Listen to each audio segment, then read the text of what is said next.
breakfast, and I wanted to start. For those of you that don't know Zach, uh, he's he's now a 20-year-old. When he was 16, he's standing there with the chairman of Qatar Airways, Richard Quest from CNN, covering the inaugural Auckland to Doha flight, and he's incredibly precocious. I want him to introduce how on earth he managed that and how he started this aviation blogging and reporting career at such a young age. Well, thank you for having me. It's an honor to be here. So pretty much, I've always been interested in aviation. Always loved planes. Always wanted to be a pilot. However, I'm not academic whatsoever, and have quite a short attention span, especially at school. And my teachers didn't like that one bit. So I got to about year 10 or 11, and I was in maths class, and we're actually learning about chromosomes. And I thought, when am I ever going to use this? This is pointless to me. And I happened to come across a video of, it was actually the video of you and Ben Hmm. on Nightline. And for those who don't know, who is Ben? Ben slapping at 1 mile at a time. And after seeing that video, it was like, okay, now I need to switch my focus and learn how to do this as like just as a hobby or help people, even friends and family, just be able to get cheaper flights. Hmm. And so studied and studied and studied. Ended up being suspended from school probably 3 or 4 times because I could find out how to fly Qantas first for less than 2 grand instead of finding out what chromosomes were. My science teacher was really not impressed with that one. Um, but it got to a point where I thought there's not really a market in Australia for someone young to be talking about aviation from a younger aspect. This is before I could even have alcohol or properly enjoy even airline lounges. I'd always be rejected from certain Yeah, I lounges. remember when we first met you and heard of you was when we were arriving in Brisbane for a vacation, and we were in the Qantas. I'm sorry, the Virgin Australia lounge in Brisbane. We were heading up on a domestic connection, and I tweeted about the Cadbury chocolate tree, the chocolate giant tree of chocolate pieces that they had at the time. And you said, "Oh, and you're back in Brisbane, come by." And then we met you at the Hilton Brisbane, and you Yep. couldn't get into the lounge with us because you said you're underage, and you were dressed so nicely in a nice sweater and button down. I couldn't believe you were under 18. Yeah, and it got to a point where I had to start traveling with blazers and full-on suits just to convince to get into lounges. And it did work for quite a while until Qantas caught on to it very quickly in the first lounges in Melbourne and Sydney, Hmm. as they started to pick up on the blog and started to find out my travel patterns. Um, and there, yeah, it was a little bit of a wait, and they said, "Sorry, but you have to be 18. There's nothing we can do." But Hmm. that's all right. But anyway, just kept working on the blog. Just always did it as a hobby. Never thought that it would And the actually blog name is, for those who haven't. points from the Pacific. Mhm.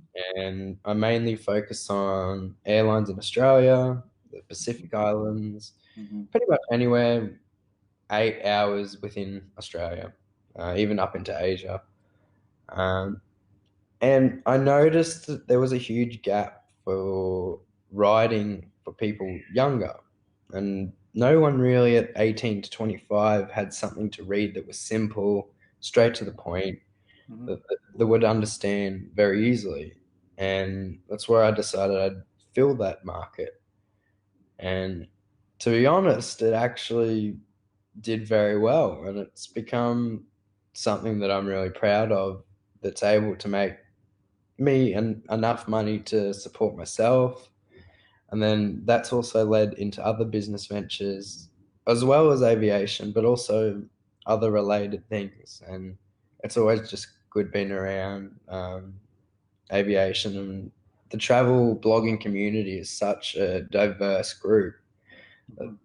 there's so many people to meet, and there's such incredible people out there, and they're I want to get into that a little bit because when you say travel blogging, I think your what you're thinking of as the travel blogging community is very different than say somebody who's destination blogging. So what's the travel blogging community you inhabit?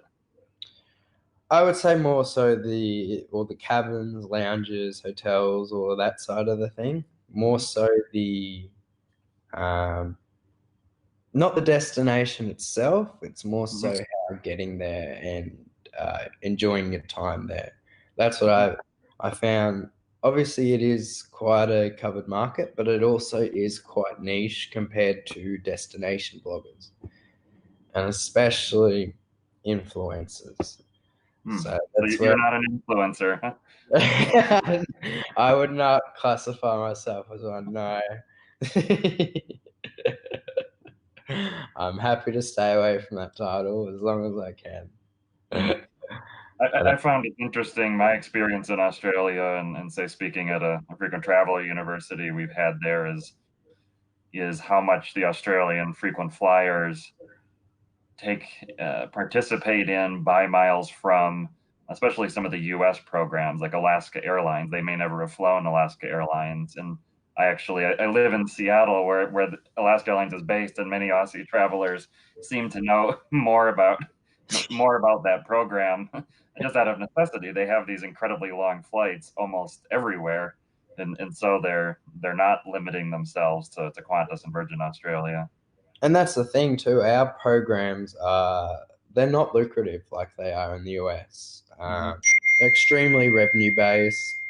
They've got terrible award charts. Qantas only um, upgraded their chart not too long ago, so it's even higher now.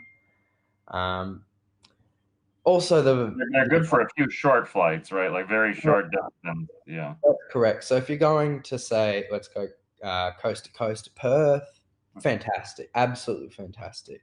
Hmm. But if you're wanting international premium travel, there's no other way. I would say if you're an Australian citizen, to look at Alaska Airlines. Um, Not so much advantage anymore, Hmm.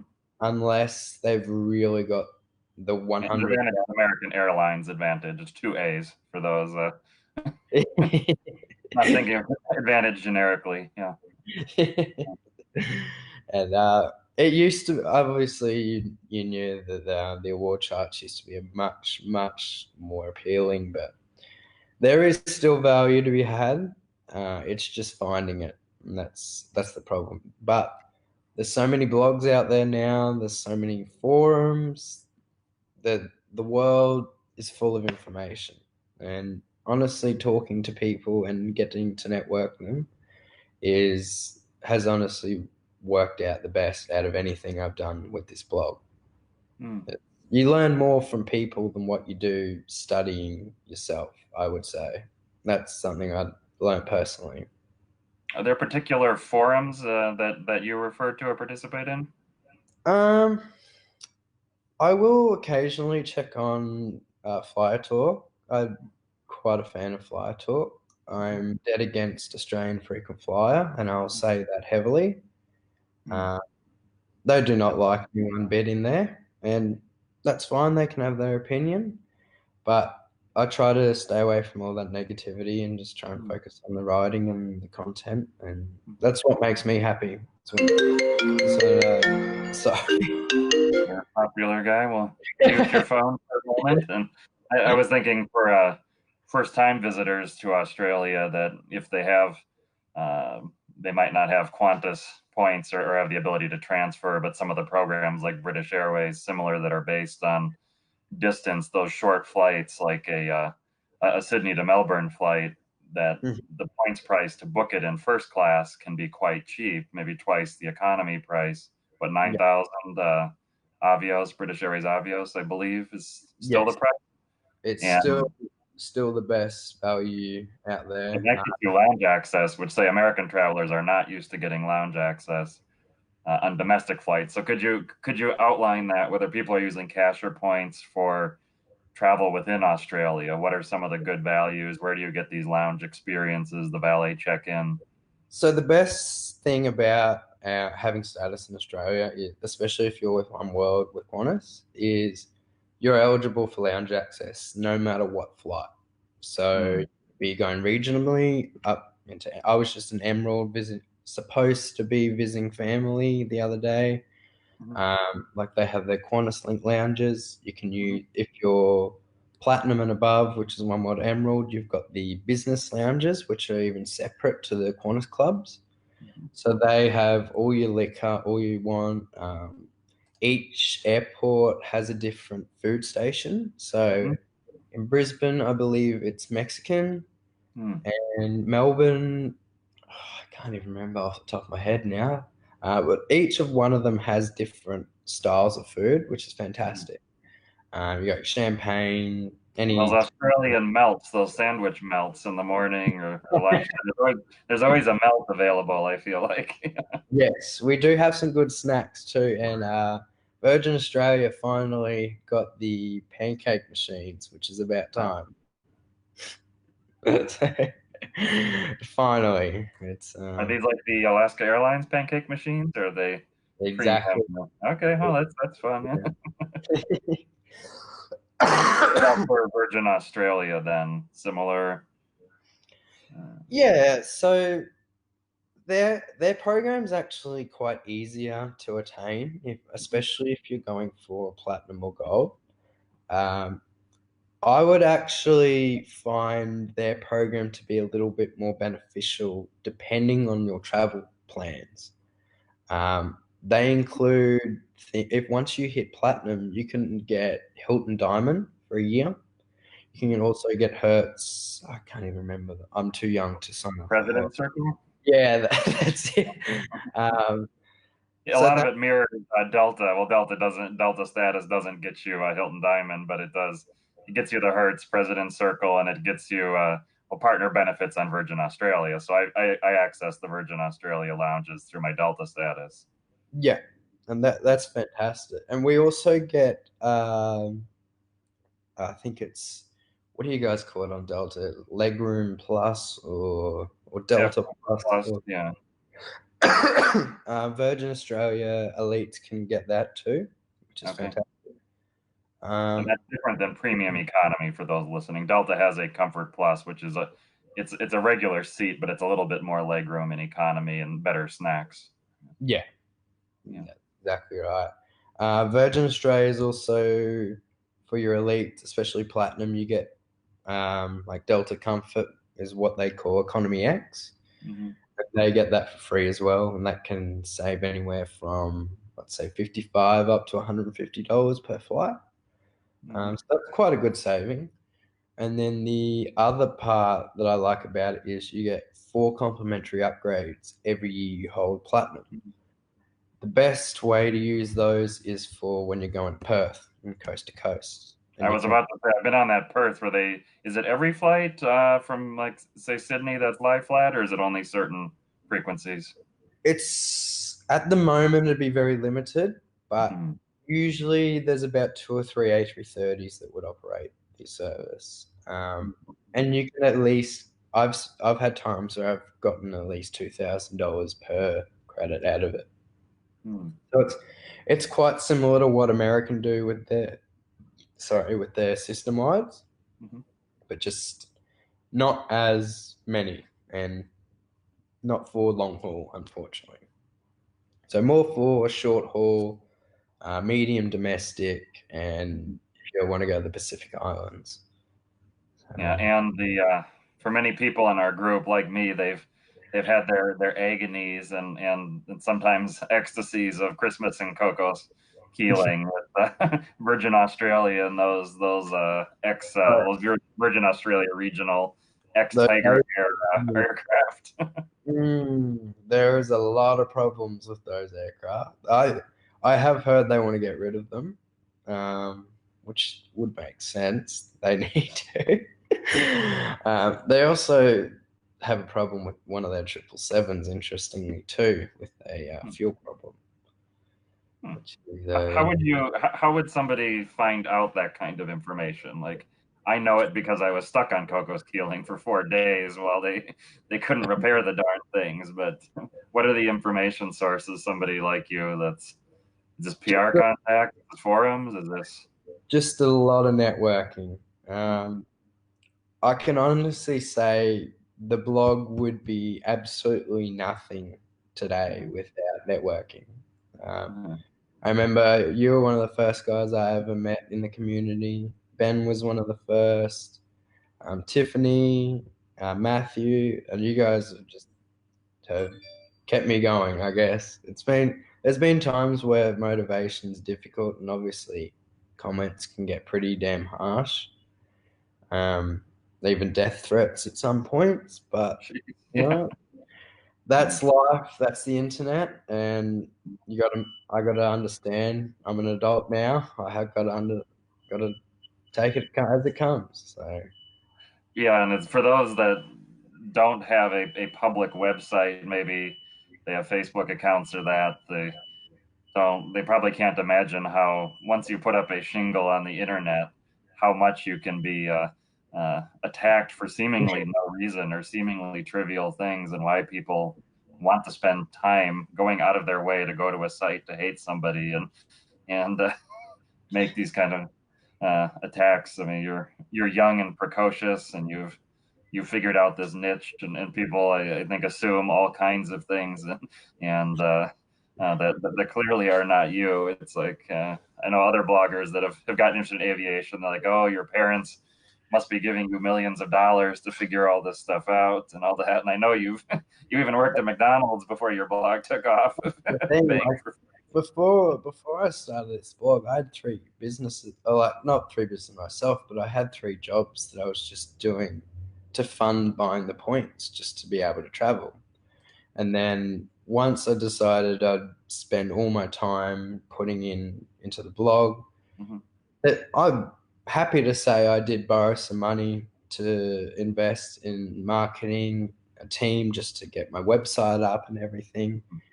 Paid that all off and said, you know what, this is what I want to do for the rest of my life. I absolutely love being around aircraft. I love talking about them. And obviously, running a blog isn't the most profitable thing. And I'll easily say that. And a lot of people will agree. But obviously, I've found other ventures on the side which have maintained me able to continue doing so. And I like doing that. And the thing is too, it's not just aviation, it's Mhm. other interests and hobbies, and Mhm. it keeps my mind straight and happy. So keeping out of trouble, that's for sure. So everybody wants to know your prognostication for aviation, Australian aviation, I don't know, 6 months from now, 2021. We don't know what all the virus stuff would be like, but what are you seeing from the industry side? um, my prediction is I know Qantas will be funded quite well. I have no doubt that they are going to be able to receive that funding. More so because they have really an essential regional network, Mm, extremely vital for FIFO workers, miners, business people, and their triangle routes, especially for the politicians going from Canberra, Brisbane, Sydney, Melbourne. mm. Virgin Australia, on the other hand, I'm a little skeptical. Uh, I They've been love struggling for years, right? Could they you have provide some context on that? they have been. That's it. They bought back their Velocity program not too long ago at a price of, I believe it was 880 million. Mm, Um, so they also have stake shares in different airlines and partly owned, mm, which isn't really helpful at this time. Because Singapore has a massive stake in them and they've been requesting funding. So who knows if they will actually invest in Virgin anymore. But if it was to go bad and we had a monopoly in Australia, it would be catastrophic. That's all I can say. Um, Now, I it's would assume you have similar rules to the US that foreign carriers cannot operate domestic flights in yeah. Australia. The only the only aircraft that I've been able to operate at the moment are corporate and private for Mhm. certain things. Mhm. Blood transfusion flights. They're not doing any heart transplant flights at the moment. Um, you can actually travel, but you have to be within the border. Mhm. And if you happen to travel into a different border, you'll have the Australian Federal Police and Customs and Immigration awaiting at your door. Hmm. This is what I've been told from contacts in the industry. Wow. So it's pretty serious at the moment. Um, but our government is still quite slow on all the lockdown. We still haven't officially classified a lockdown yet. That seems to be the pattern, and one of the newsletters I enjoy the most is ABC, is an Australian broadcasting corporation. Their daily headlines, and my wife and I are very supportive of Australian animals, in particular fans of the wombats, as you know, Yeah. and Love Pine and Brisbane, we support, and that, and let's say it's been slow moving on a lot of issues that from afar seem like they should be near and dear to the quality of life of Australians, it seems to be the pattern. Unfortunately, the leaders in both of our countries have been slow on climate change, slow on the virus, and a lot of It's suffering in both places. That's it. It's terribly devastating, and uh, like especially this year as a country, we have had a shocking start to the year. Mhm. Our bushfires absolutely ravished the whole side of Queensland, New South Mhm. Wales, Victoria. We had over 1 million animals, unfortunately, that were perished. Me and my now ex actually adopted a koala, and he's now been released into the wild. He's all recovered. Oh, So fantastic. things like that. It's good to hear. I've even seen some aerial photos of the greenery that start to come back. Mm. So, and then as soon as the fires were over, we got torrential floods and severe weather, and now COVID-19. So And normally we feel like, I mean, we visit Brisbane, we try to visit every year. We feel like we'd retire there and it's paradise on earth. But yeah, as you say, it's this incredible, horrible start to the year. And for those that are very anxious, the Lone Pine Koala Sanctuary has wonderful live stream cams of koalas and several of their other animals every day, and you can tune in. And I think the koala forest at Lone Pine is like the most relaxing place in the world, so you can yeah. see that. And it's I've even talking to friends about it. I got a friend that's Emirates cadet as a Mhm. pilot, and Mm. he was at his last, just about his last test before he starts his physical flying. Mhm. The day before he sets it, the chief comes in and says, "Hey, there's no chance you're going to be able to do it now. You got to go back to Australia. You can't stay here." Wow. Wow. And even him working for Emirates, they couldn't even get him on board an aircraft, Mm. which is it's crazy. Like you don't. A lot of people aren't understanding too the damage this is having on the financial side of literally every business.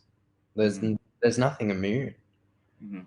Um, oh, but for the question on the side, I actually live in Brisbane, Australia, Mhm. the sunny part of Australia. Mhm. Yeah, Also last known time. also known as the worst drivers on the highway. Oh, it's very easy. It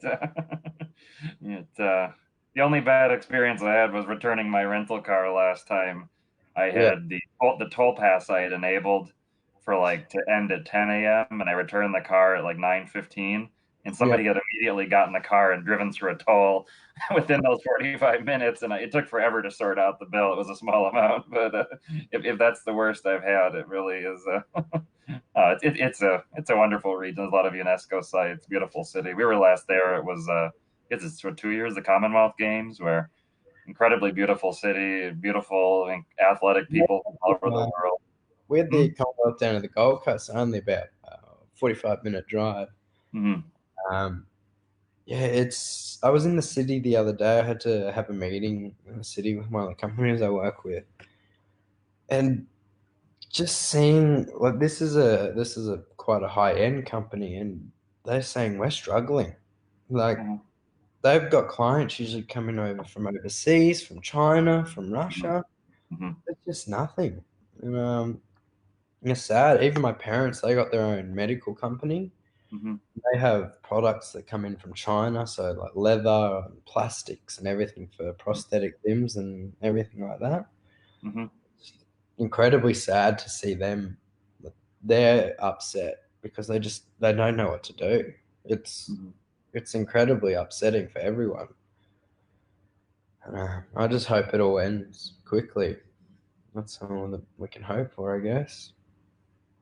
Oh, very well said. And I don't want to dwell on that beyond those thoughtful comments from you. Let's shift to some of the Yeah, more positive yeah, stuff. So you said let's hope it ends soon and economic opportunities come back. that's it. What are some of the flights if people are going to Australia, going to New Zealand, they're taking a long flight from somewhere. You've gotten on many of the premier airlines in the world. What are some of the ones that you think are worth shooting for as a business or first class, and how do you do it? What frequent flyer programs or cash tickets do you look for?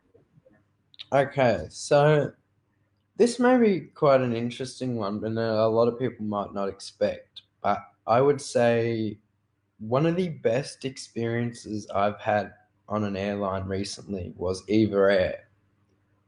Now, I flew on their 787-10.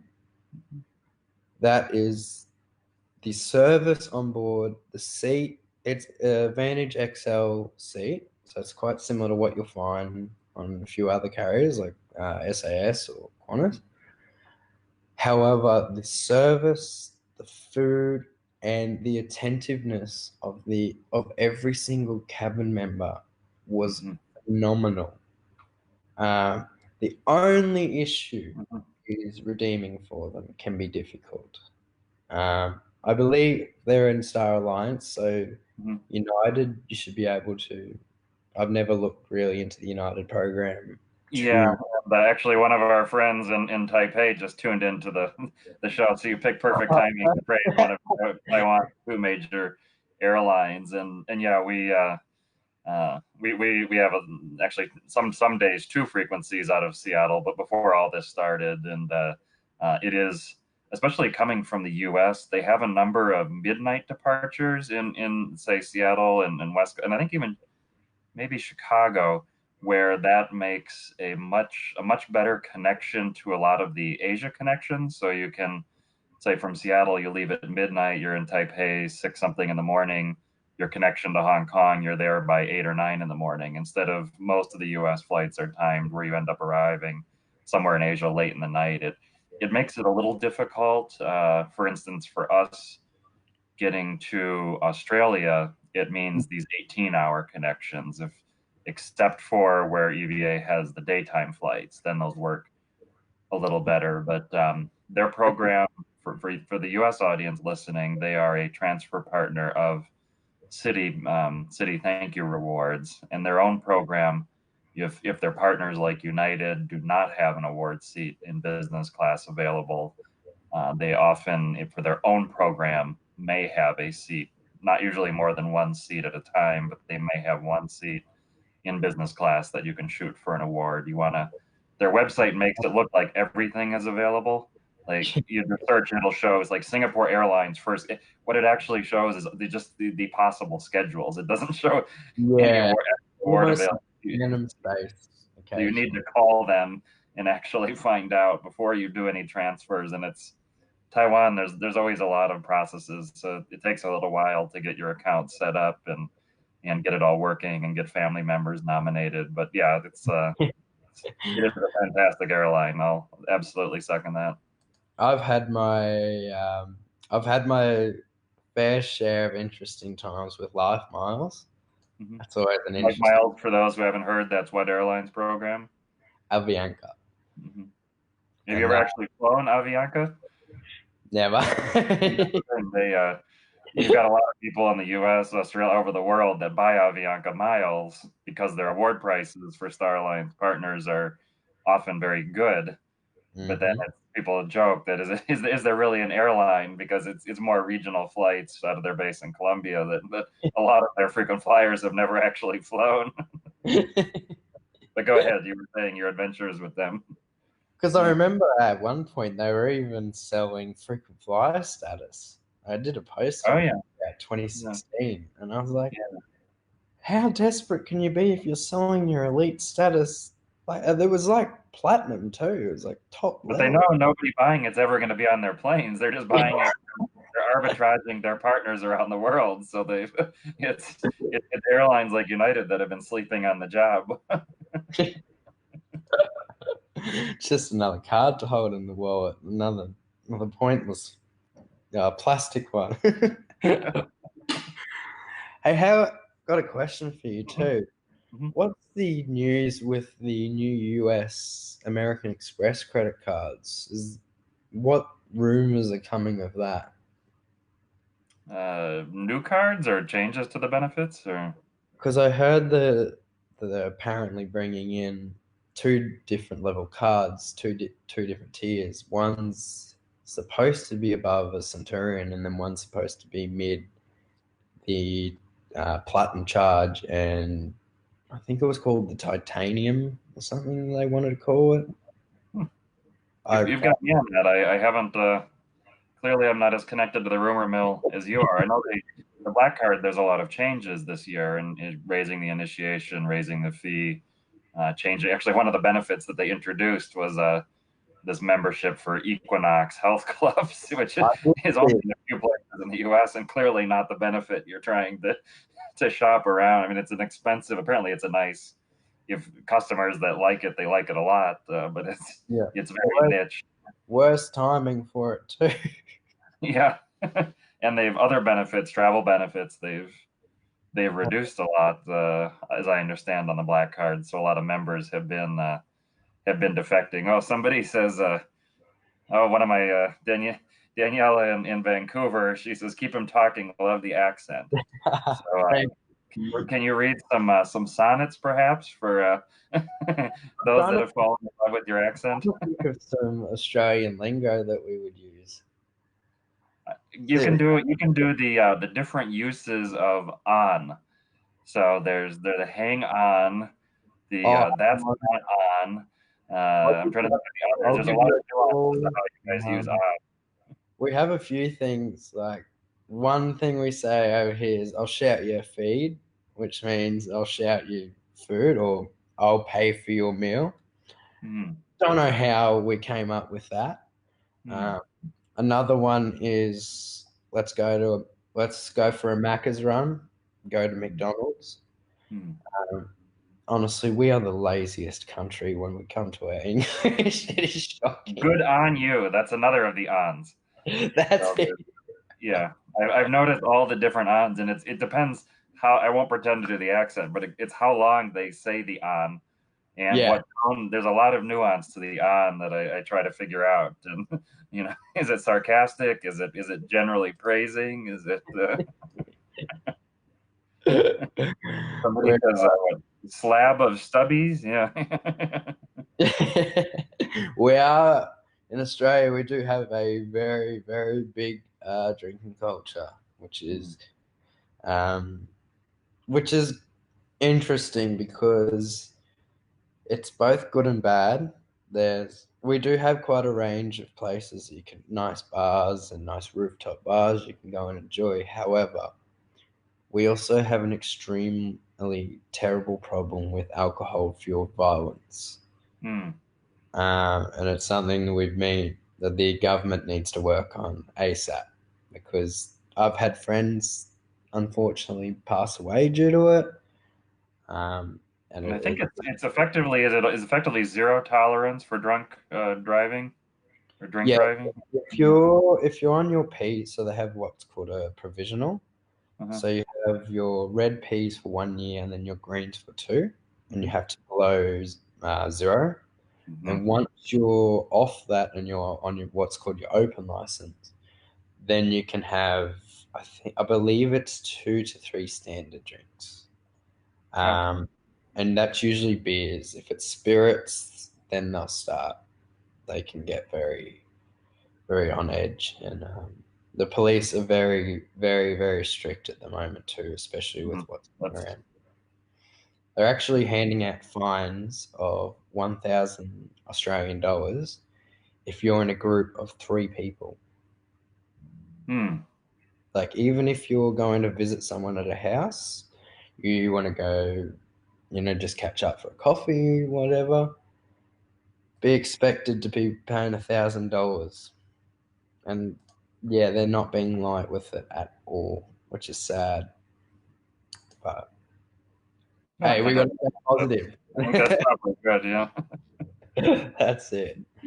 Um, yes, let's talk about more positive aviation Yeah. stuff. Well, but before that, I want to say, talking about food and drink. Now, uh, keep in mind that you were you were 16 at the time. We're meeting you in Brisbane, asking for a dinner recommendation, and you recommended where It would have been. for steak because my wife is either seafood or steak. So you picked a steak place. That's right. It was either one of the steak houses or it was Pat O'Reilly's in the city. No, it was in. We had a car, so we went out to Norman Hotel. Ah, yes, I do remember now. Now I just need to try and remember the name of the restaurant. Yeah, and It and made keep in him mind that American. Gambaro's. I'm sorry. Was it Gambaro's? I think it's is it called Norman Hotel? That's it. Yes, Yep. it was Yes. Norman. Yes, Yes. and just big slabs of meat that you. But so an American 16-year-old at a steakhouse is probably going to just slather it in ketchup, and so the precocious 16-year-old they come with you. You order at the counter. It's a fairly nice restaurant in terms of setting. You order at the counter from these big cases of meat, that kind of thing, and they ask what sauce they want, and Zach turns it down. And we ask, "Oh, what do you like it with?" And he said in this beautiful Australian accent, so you can do it for Danielle. He said, "I just take it with a little bit of salt and pepper." So you can say that in your accent, and she'll like it. I was like, yeah, no ketchup, thank you. Just a bit of salt and pepper, thank you. Yep. And that's him at 16. So Hey, very I still sophisticated. get I still get asked for ID every single time I go into an airline lounge. And it is 18 for Australia across the board then. Yeah, yeah. So So, aviation, you wanted to keep going on aviation. So what what was new and what do you think will still be new to Australian routes, aircraft types? What are you hoping for that doesn't get pushed back? well, we got Project Sunrise. The pilot deal got approved. Um, I've got some contacts in. I can't say where, sadly, but there's a lot of stuff going to be happening. We got a lot of 747s that are being leaving at the end of April, unfortunately. Um, and yes, so Project Sunrise will be going ahead at 2023, twenty twenty And what is Project Sunrise for those So that will be the direct New York flights. Chicago is already supposed to be running, but obviously that's been paused. We'll have London direct. They're even planning Paris direct as well. mhm. But this is, I'd say, 2 to 3 years time still. We Qantas haven't even placed an order yet through Airbus. Hmm. But they will definitely be selecting the 1000, even if it may even be the ULR. Um, I spoke to Airbus beforehand Mhm. months ago, and funnily enough, the only aircraft they wanted to show me was the A350 when I mentioned that I was an Australian rider. So to me, that sounds like that's what's going to happen. Um, Hmm. the only thing is with those flights though is they will be charging an arm and a leg. It's going I to be see. quite ridiculous. Yeah, And not having those stops, and the only people that'll be paying for it are business travelers. There's going to be no space at all. isn't there? Is it Qantas that has planes that came out a few years ago where they can actually be reclined in takeoff? Yes, yes. So Tell me all the about that. I heard of it, but I didn't. I think because like they would do the Singapore flight, and you could just be asleep before you were up in the air, and you're back down in 8 hours. Which planes is that, and how does that work? I've never experienced it. so on the Vantage XL seat, the Thompson seats, they I don't know if it's every airline that has the button, but I know Qantas does, and they have a preset recline position, and you can be pretty much almost how you sit when you're in a cinema. Mm-hmm. Sorry, just like that. And sorry. Interestingly, I've had crew that have said, no, you need to put your seat up. And then other times I've had crew that said, no, it's the button's there for a reason, use it. Mm-hmm. It's really mixed bag with your Is it a crew. different seatbelt, or what makes it what Uh, makes it work? there is a sash belt, Okay. um, and that's probably the only thing. And that's on the 787, the A330s, and all the newer configured A380s, which are fantastic. I still haven't flown on one yet, Hmm. but I did do a tour of one. It's on YouTube, and yeah, it looks fantastic, especially the business product. Hmm. Much, much bigger upgrade. Their last one was pretty shocking, if I'll be honest. What's your take on Air New Zealand for their partners? Economy awards on their expanded routes to the U.S. are quite available, and business awards seem to appear more than say Qantas or Virgin Australia for the trans-Pacific routes. I've only flown Air New Zealand in economy class, and I just remember the wallpaper in the bathrooms. They do like bookshelf wallpaper and things, so it seems fun. They are really a well-run airline. And did you get offered the little lollies too at the end of the flight? They come around with they have like a little basket and they have like Air New Zealand lollies in the Oh packets. yeah, yeah, yeah, yeah. And that was the for the country collectors. That was the Rarotonga to LA once weekly flight Yep. that not many American travelers know about until they start trying to go everywhere. Is that still running, that service? I mean, right now I don't know. I mean, Once it's everything's possible that route is still going just because it is essential for so many travelers in the region. But yeah, I've not been tuning into the daily changes of news. I look at some of the loyalty program news right now, but the route changes. I mean, I guess the assumption is a route is not running, and then see if it actually is. But for us country collectors, it's quite a useful spot to get out of the U.S. That route, the award availability in economy is generally very good. I've not checked it enough in business to know very well. And then Rarotonga has a lot of routes in the region to take Yeah. advantage of. Well, you might have seen, I did a post not too long ago where I'd set out to plan all the Pacific Islands in one trip. I'm going to do. We Uh, have your fan joining in. This is a call-in show.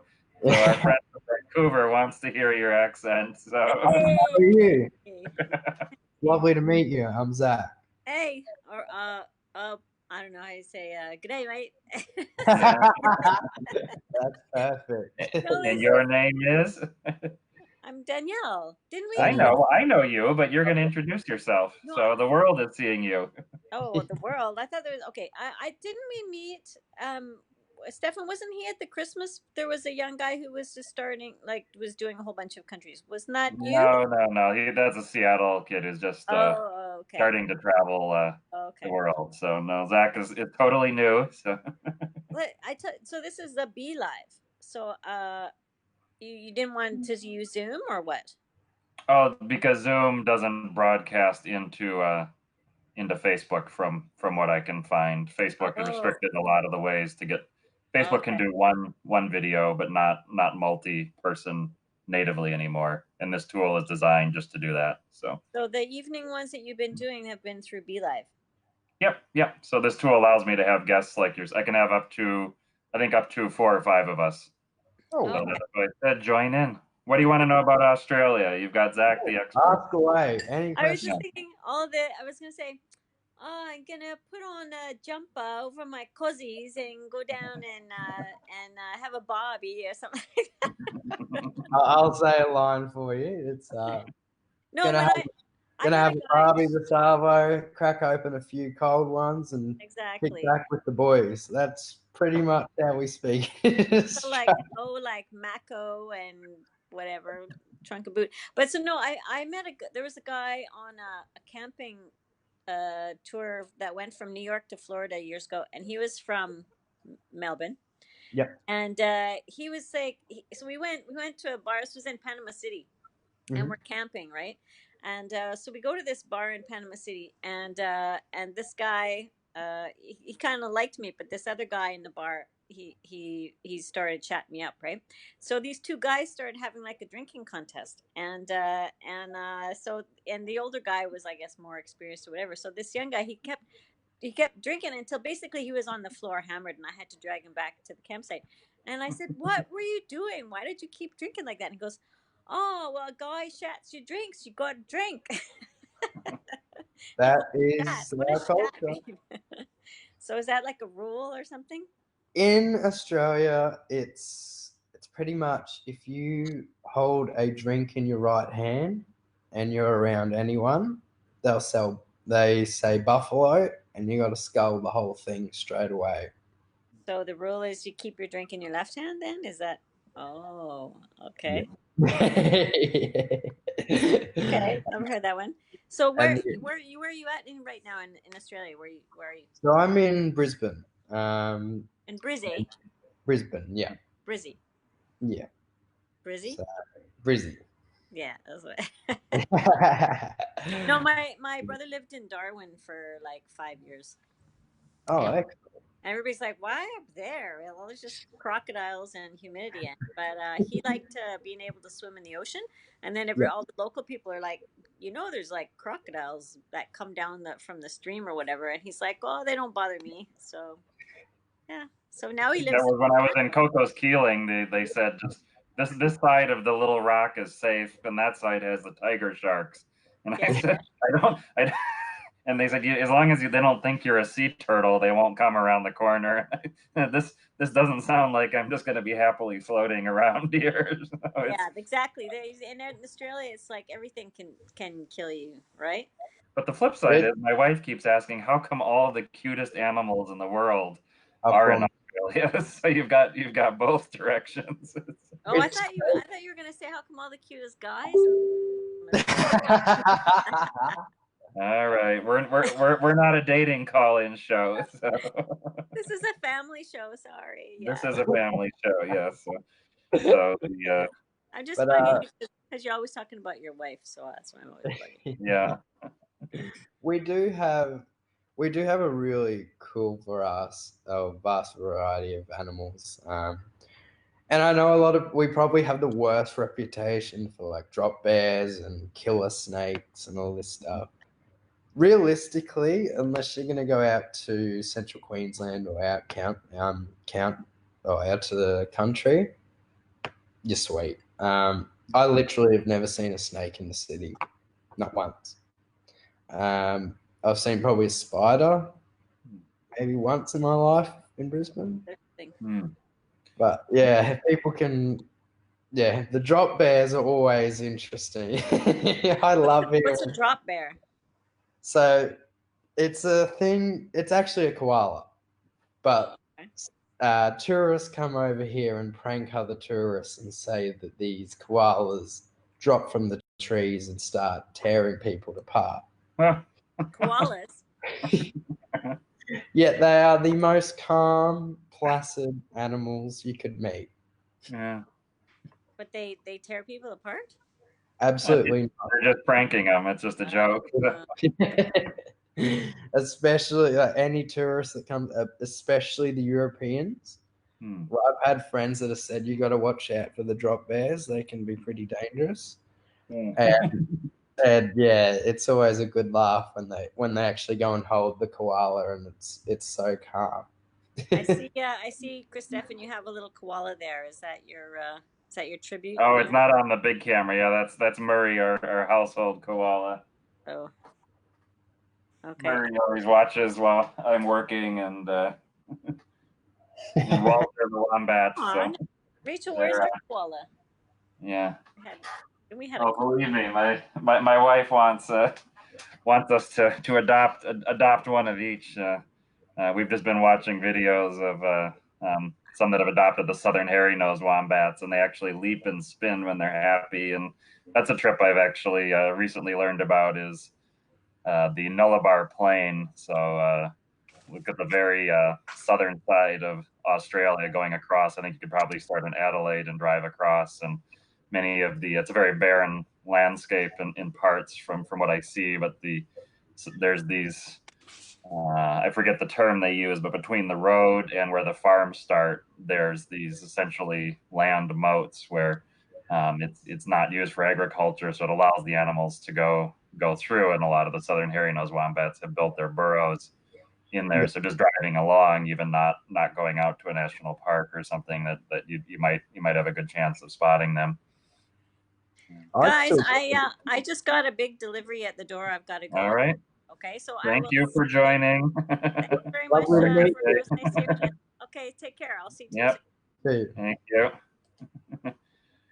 You've got new fans already, the crazy country collectors. So the only thing that can pull somebody away is a needed essentials delivery. So we just every other evening we're taking a short walk in our neighborhood, and we just saw some delivery person delivering takeout and a pack of toilet paper to somebody. So we figured that family is probably celebrating and dancing with their restock.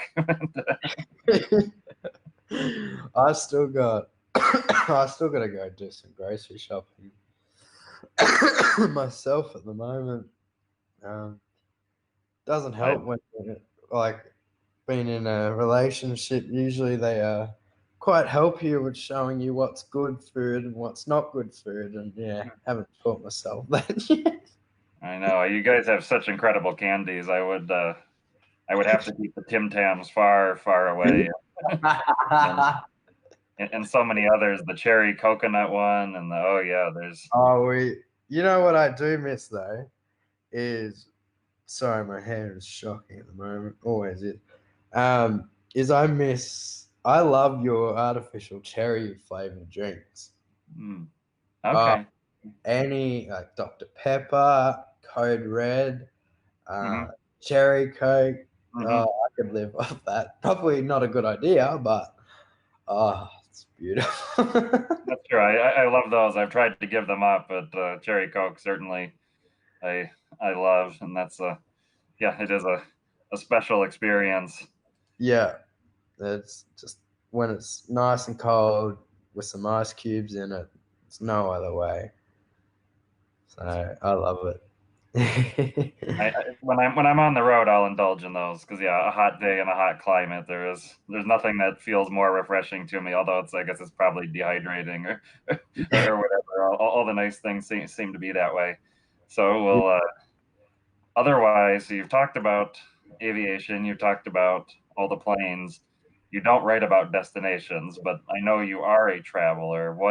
Especially around the Pacific region? I mean, I think like going to Fiji is kind of the Caribbean, Yep.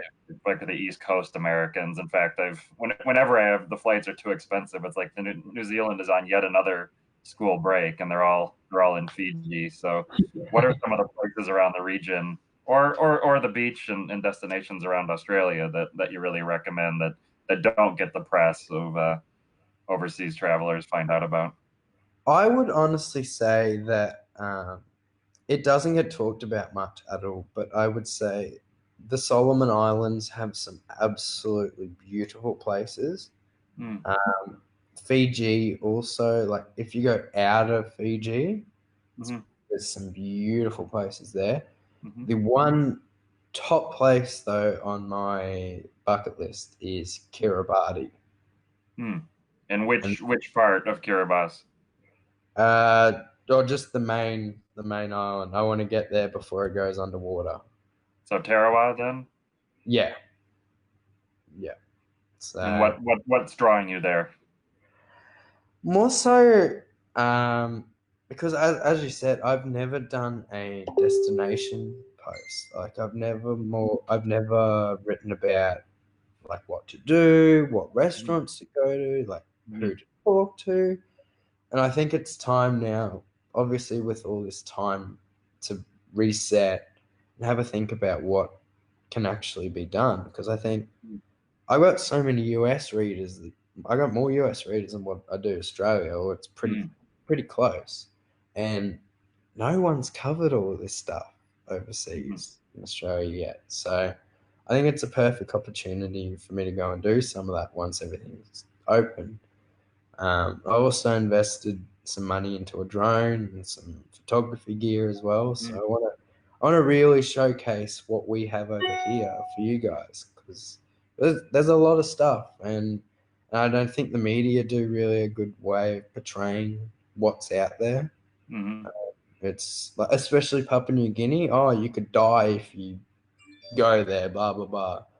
Apparently, it is nice, and I'm. I actually spoke to Tiffany and Ben about it the other day. We're trying to plan a trip there once everything's done, which will be interesting. But Yeah, yeah, PNG is a pricey destination, and of course Australians have that deep connection. Is it the Kokoda Trek? That World War II history is a deeply resonant experience for Australian travelers. And there's, um, I went to, and many of the people listening are part of Traveler Century Club or other sites like that. And so I've been to Rabaul in East New Britain, which they call like the Pompeii of the 90s when a volcano erupted and covered over the old city. And it has a lot of interesting World War II history out there. Admiral Yamamoto, Japanese, was based there for a period of the war, and so his bunker is there. A lot of it is one to plan a bit in advance because of the costs on the ground can be yeah, quite expensive. Good award availability. They're a partner of Qantas program, so if you've got Qantas miles, and that's a Solomons you mentioned, the World War II sites in Solomons are the best I've seen in the Pacific. There's more to see there because a lot of the Pacific battlefields they've been overgrown. Things the way the climate is, they're not as well preserved as you might see in Europe. And then you mentioned Tarawa and Kiribati. It's got a number of World War II sites. A fascinating place. Yeah, there's parts where the country is only a few feet wide, as you it's not much wider than the that's it. street, and then the whole And the I whole other the whole and other the section of Kiribati on the other side of Fiji, where Christmas Island is the access point on Fiji Airways. That's this incredible fishing destination. I just mm, went for a day trip, but there was some Australian and New Zealand fishermen that had all paid like $10,000 to spend a week there. This bone fishing in the yeah, lagoon is for fishermen, it's one of the dream destinations in the world apparently. And I fished a little bit. You're into your ankles in the lagoon, and a manta ray just comes up and hangs out with me for a while. I mean, I had no idea what I was doing. I caught a very small fish and I lost some tackles. The operator was a little bit upset with my lack of skill because everybody else that goes there has been the fly fishing, the casting. They've been doing it for years, and here I had never touched a rod. So, with those, yeah, on Fiji Airways, those are all uh, good experiences to have and fairly accessible on miles for American travelers. Alaska and American yeah. Airlines are both partners with and Fiji. and Air New Guinea too. You can actually book Qantas economy rewards, Hmm. and it's what was it 20,000 points or something like for 3 hours, 3 4 hours. Yeah, That's that's not too bad. So yeah. Well, it's a great award chart, and yeah, that time we had the FTU in Brisbane, I looked at the availability, and it was like every single day had the flights like Brisbane to the the main routes and all of that. So, what are some of the other Qantas partners for those that can transfer into Qantas points? We've got some interesting partners. Air North is one of it. This for more regional. I'll just have a look. Uh, Air Vanuatu, have you flown them? I had a booking actually on them, yet as soon as COVID happened, they said we're advising everyone just to not travel. Where were you planning to go? Port Villa. Hmm. And luckily they have a IHG property. They got a holiday in there, so we at least earned some points. That was closed for a couple of years with the storms, and it reopened last year, I believe. I didn't stay there. It was closed when I visited. Yeah. Do you have a recommendation on how long you'd stay there for? I really enjoyed it. Of many of the Pacific Islands in the area, it had a lot of variety, and I think it does get cruise ship callings. Okay. So if you have time, the outlying islands, which I've not been to, there's many ones. There's like the volcano one. There's the one where they do I forget the name of the activity, but where they leap from those human, it's like human bungee jumping up those wood bridges, and they're caught. Somebody saying recommend Tana. I think that's one of the islands. Matt Allison, who's joining us tomorrow, is recommending. So I wish I had, and it's unlike some of the neighboring countries, as I understand, the domestic flights are pretty reliable. Yeah. So it's not one where it's like your flight is either this week or in a few weeks. He's saying yes for volcano. That's the volcano. So he's good. He's been around these. I haven't. So that's certainly. Because But Port Villa, I really enjoyed as a because it's got this interesting mix of colonial ties of British and French and the way they've done things, and it's fairly cosmopolitan. There's a lot of sort of offshore finance industry. Would you say it's similar to New Caledonia or a little different? But New Caledonia is much more developed. New Caledonia is very high end. Yeah. The towns in New Caledonia are quite developed, and New Caledonia doesn't feel like anything else in the Pacific. It's so urbanized French. Yeah.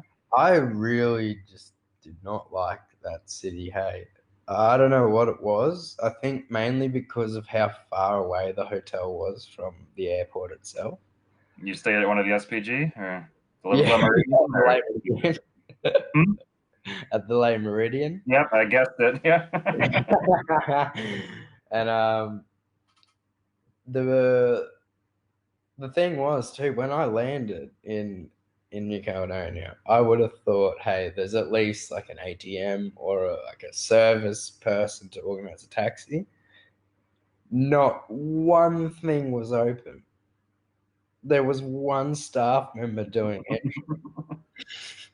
I was like, there were no security, no police. Yeah. Just people gathering around having cigarettes out the front like nothing's going on. There's people smoking inside the building. I'm like,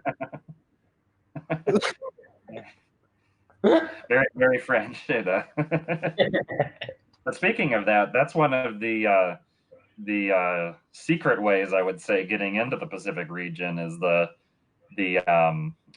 flight to Tokyo and using Flying Blue, Air France KLM miles. Are you aware of that flight? Do you know the product? I do know the program. I'm just trying to think if any of our cards actually transfer. Possibly City did at one point. Oh, no, actually, maybe Diners Club did even at one point. Not the flight product, that flight to Tokyo from Nomiya, is that one are you familiar with?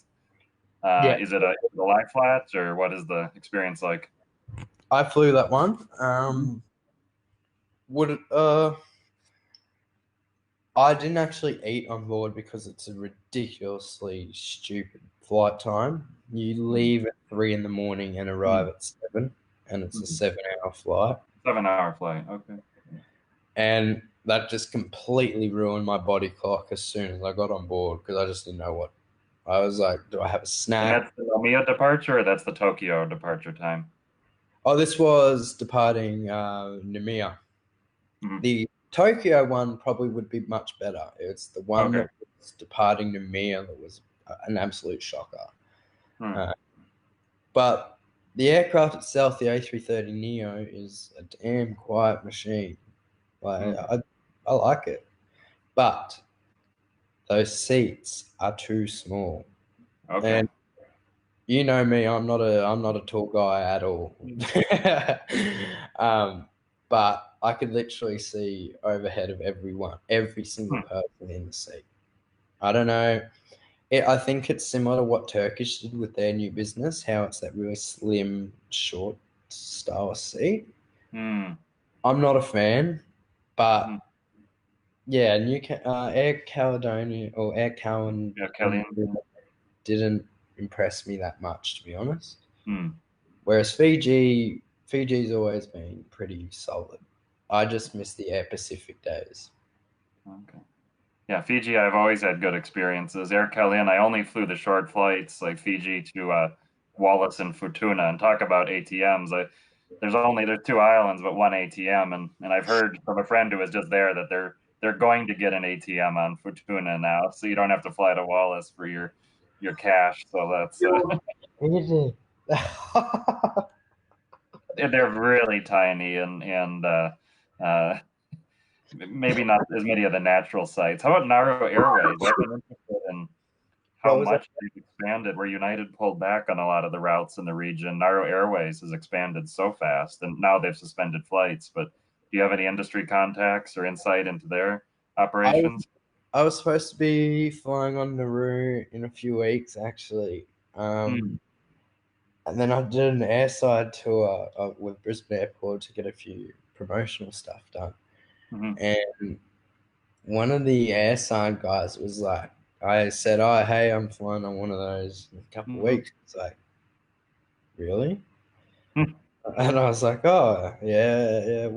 What's up?" And he's like, "The stories I hear from those pilots, I'd probably want to change your plans." I was like, "Is it that bad?" He's like, "Yeah, they don't give a about flying those aircraft because they're so old Uh-huh.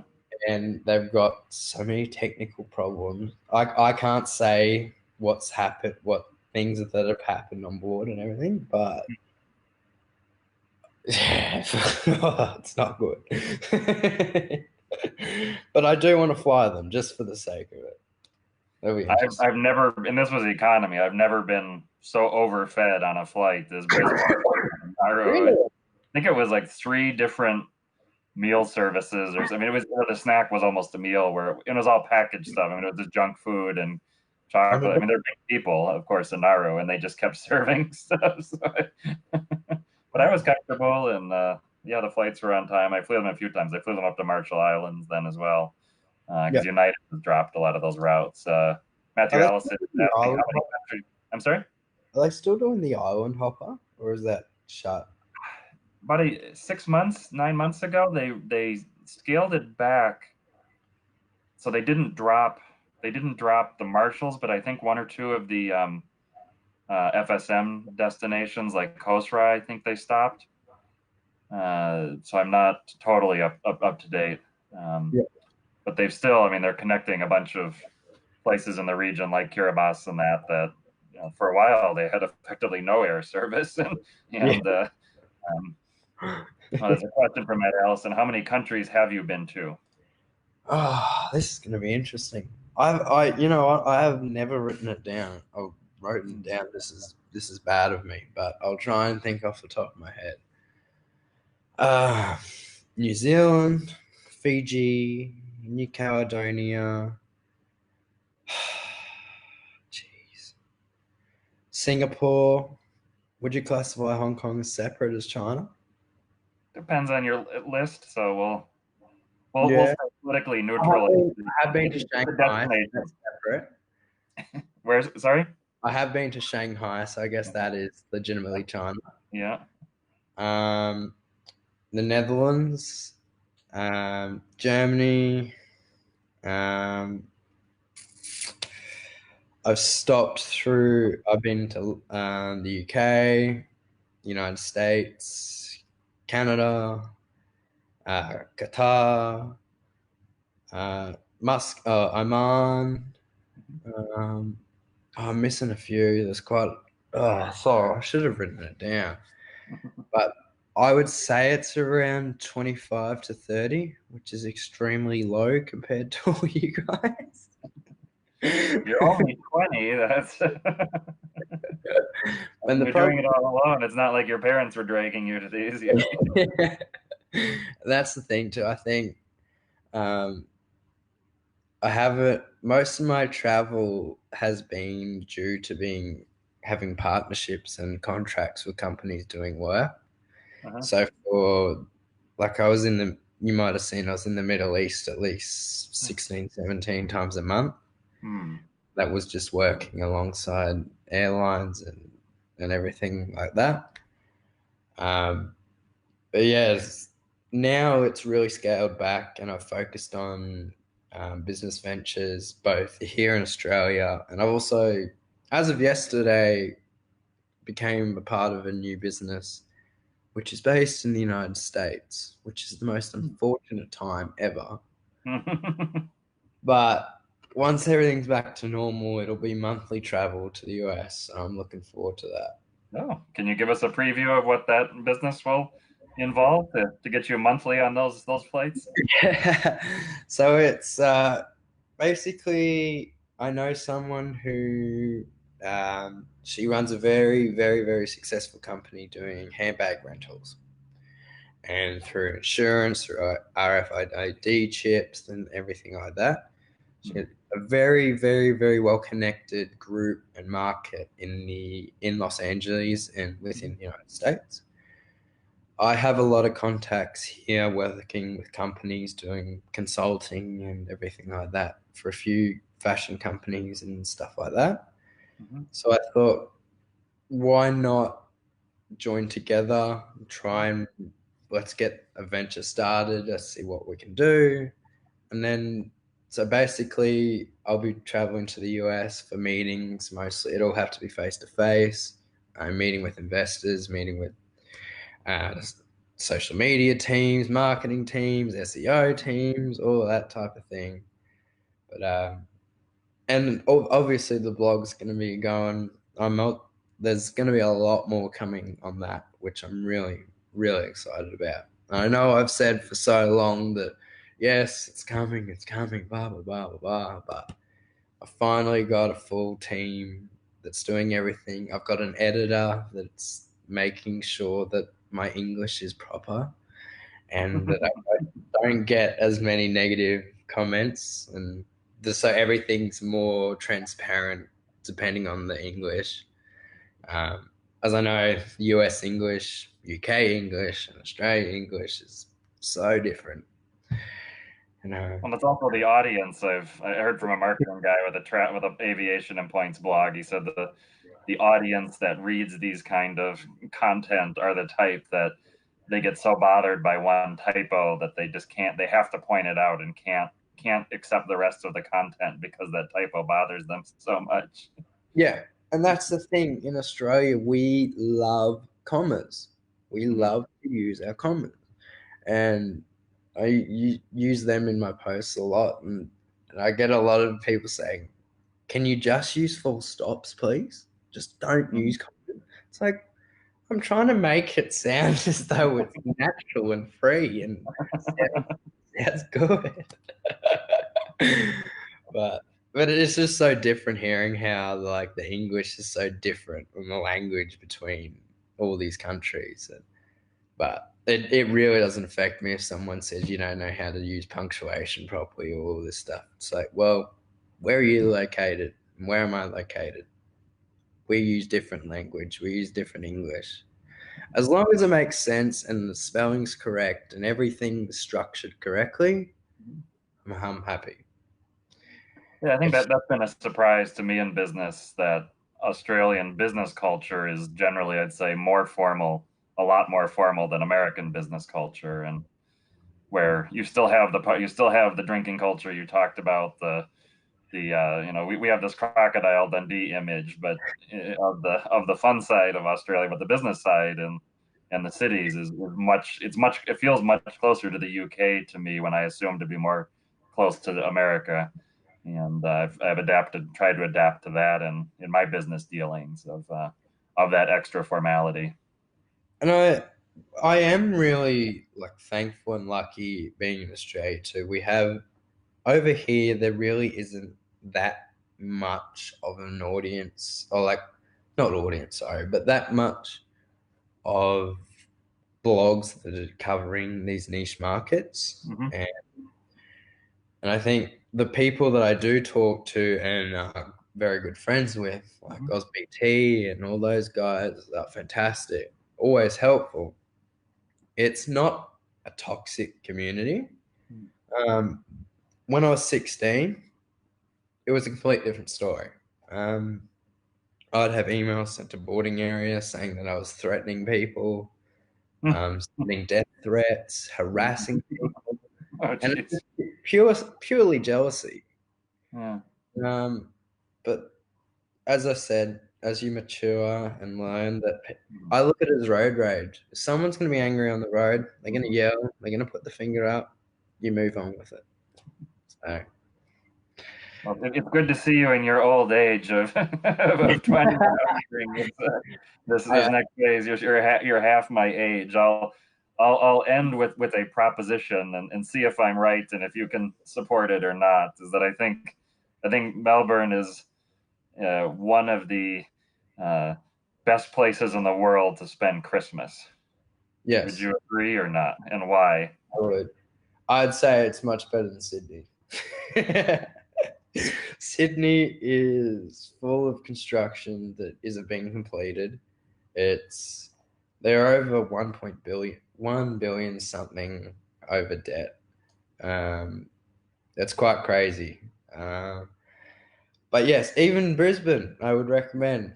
If you next once all this stuff's over, you definitely have to come and visit again. We've got a few new hotels now as well. So um, you might even been here when the W and the Western was open, weren't you? No, I think we were talking about it then, or maybe, yeah, I can't remember, but no, I haven't stayed there, and yeah, it's probably been 2 years. We missed last year heading out that way. Um, Yeah.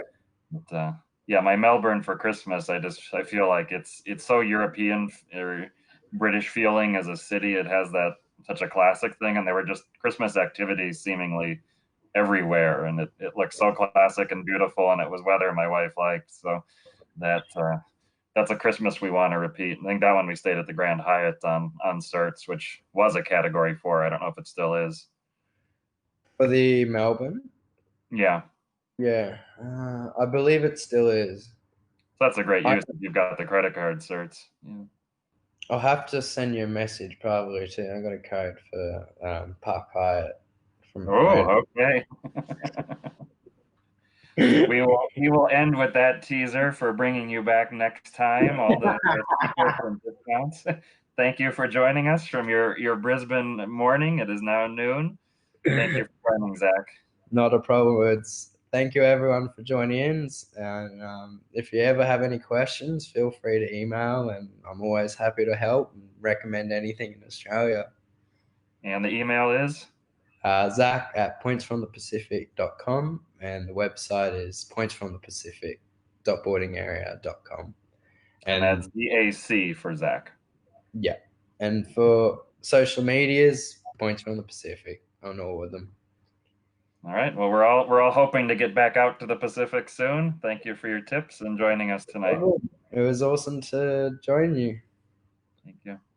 You have a lovely